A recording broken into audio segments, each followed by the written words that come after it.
사랑하는 새소망 지체 여러분, 안녕하십니까? 지난 5일 동안도 주 안에서 평안하셨죠? 오늘은 금요일 우리가 새소망 치유학교를 다시 시작합니다. 오늘로서 27번째, 제목은 상처받은 감정의 정상에 대해서 말씀드리고자 합니다. 먼저 기도하겠습니다. 하나님, 은혜를 감사합니다.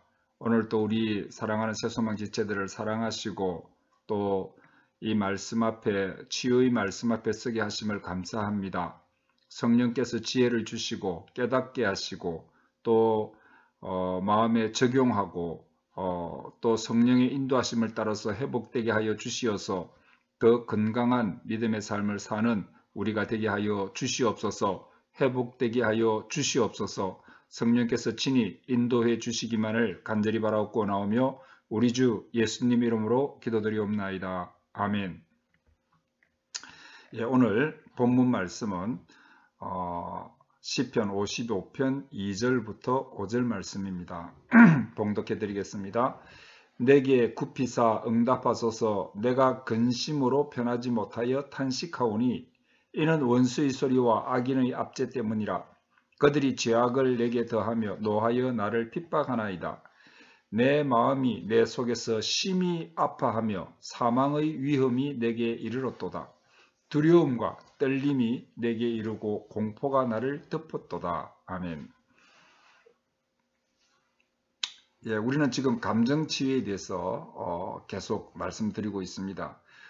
지난 26번째 치유 내용에서는 인간의 타락으로 영의 지배를 받지 않는, 그래서 성령의 지배를 받지 않고 인간의 영의 지배를 받지 않는 우리의 지정의 감정이 왜곡되어 버렸다 라는 사실을 제가 말씀드렸습니다. 심하게 분열되고 혼란스러워졌다. 감정을 믿을 수가 없게 되었다. 이런 내용을 이야기했습니다. 오늘은 우리가 상처받은 감정과 그 상처의 정상에 대하여 말씀드리고자 합니다. 첫째, 우리는 성장하면서 감정적으로 슬픔, 실망, 실패, 거절감, 두려움을 느끼며 살아갑니다. 그렇지만은 그런 감정을 느꼈다고 해서 모두 상처받는 것은 아닙니다. 우리는 이런 감정적인 압박과 자극을 통해서 감정적으로 대처하는 법을 배우며 정상적으로 성장하는 기회를 얻기 때문입니다. 그래서 우리는 슬픔이나 실망이나 이런 감정을 가졌다고 해서 상처를 받는 것은 아니다. 감정이. 그러나 이제 감당할 수 없을 만큼 정서적 스트레스는 결정적 상처와 손상을 입게 됩니다. 우리가 또 특히 어린 나이에 자신이 감당할 수 없을 정도로 스트레스를 받는다든지 정서적인 상처를 받으면은 우리의 감정은 손상을 입게 되는 것입니다. 그래서 어떻게 손상을 입느냐 하면은 정서적 반응 체계에 문제가 생기는 겁니다. 그래서 평범한 상황에서도 너무 민감하게 반응하는 사람, 두려워하지 않아도 될 사소한 두려움에도 과도한 두려움을 느끼는 그런 사람들이 있는 것입니다. 정서적 반응 체계에 혼란이 생긴 것입니다. 조그만 일에 깜짝깜짝 놀래고, 그래서 우리가 이렇게 이야기하지 않습니까? 너무 호들갑스럽다. 왜 그렇게 난리냐? 이런 것들이요. 정서적 반응 체계에 문제가 있다는 것입니다. 또 그래서 감정에 상처받은 사람은 삶에서 느끼는 사소한 감정으로 인해서 심한 고통을 당하기도 합니다.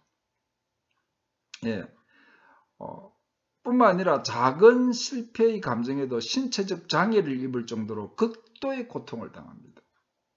우리는 세상에 살면서 작은 실패들을 하면서 살죠. 그렇지만은 그 작은 실패에 신체적 장애를 입을 정도로 극도의 고통을 당하는 그런 사람들도 있다는 것입니다.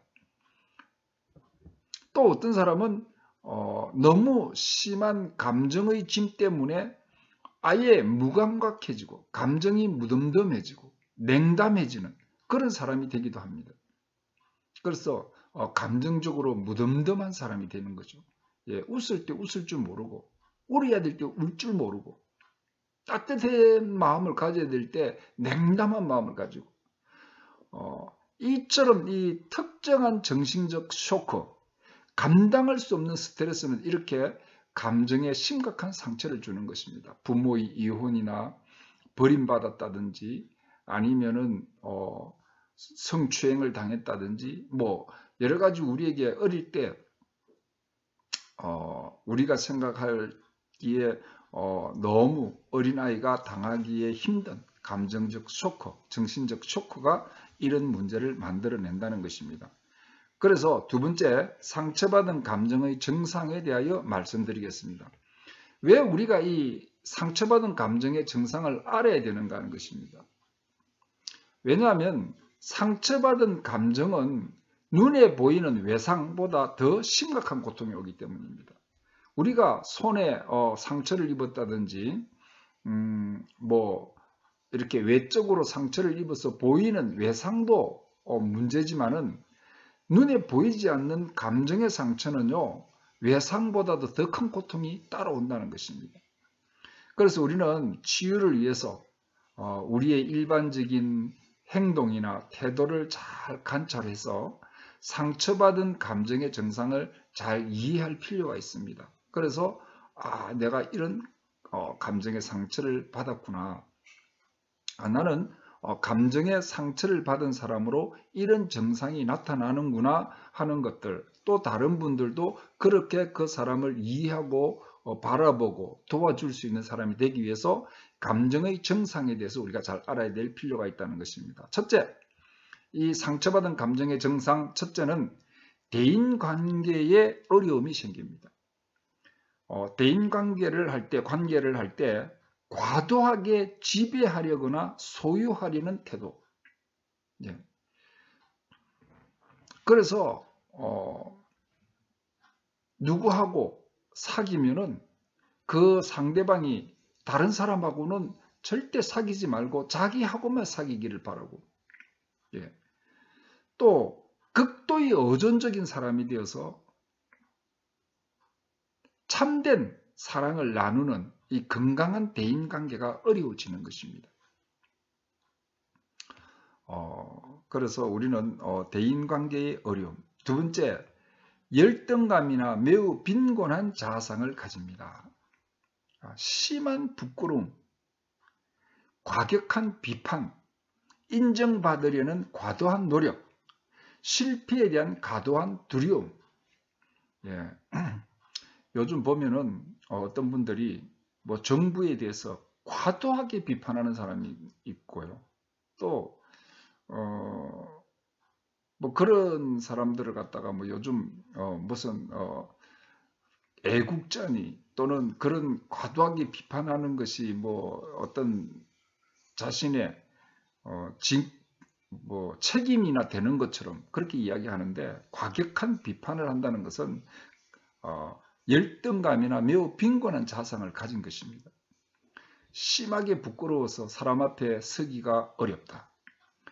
인정받으려고 과도한 노력을 하고, 실패에 대한 과도한 두려움을 가지는 것. 저도 예전에 이런 실패에 대한 과도한 두려움, 불안이 있었습니다. 감정의 상처를 입었기 때문에 그런 겁니다. 그 다음 세 번째, 부정적인 말과 태도 등 삶에 대한 비관적인 관점을 가집니다. 그래서 심한 우울증에 걸리는 거죠. 병적인 강박적 사고를 가지고 있습니다. 자살에 이르는 극단적인 삶의 비관으로 나타납니다. 그러니까 말과 태도에 문제가 생긴다는 것은 감정이 상처받았기 때문에 이성에 영향을 미친다는 것입니다. 그래서 말만 하면 부정적인 말, 안 된다, 죽고 싶다, 힘들다, 나는 고통받고 있다, 나는 과도하게 착취당한다. 뭐 이런 생각들을 비관적인 관점을 가지고 있죠. 내가 최선을 다할 수 있어서 감사하다. 나는 뭐 그런 이런 비관적인 관점이 아니라 긍정적인 관점으로 문제를 바라보고 해결해 나가지 못하는 그런 것들이 우리가 감정의 상처에 의한 것이다라는 것입니다. 그 다음 네 번째, 그리스도인들이 구원의 확신을 잃게 되고 영적인 의심을 가져다주는 심한 영적 공격에 노출이 됩니다. 그래서 그리스도인이 감정의 상처가 있는 사람들은 영적 굴곡이 심합니다. 어떤 때는 너무 은혜를 받아서 펄펄 뛰다가 어떨 때는 주님이 죽었다, 뭐 나를 주님이 만나주시지 않는다, 뭐 아니면은 과연 내가 구원받았을까? 네. 이런 그리스도인은 단순히 진리를 알게 하는 것보다도 좀 더 진정한 본질, 즉 상처 입은 감정의 치유로 접근해야 되는 것입니다. 예. 그래서 오늘 이 말씀을 여러분들이 잘 한번 다시 읽고 듣고 또 듣고 하면서 자신의 일상을 돌아보면서 감정적 상처로 인한 자신에게 나타나는 증상을 발견하고 주님의 치유를 사모하며 기도하는 한 주간이 되시기를 주님의 이름으로 축복합니다. 아멘.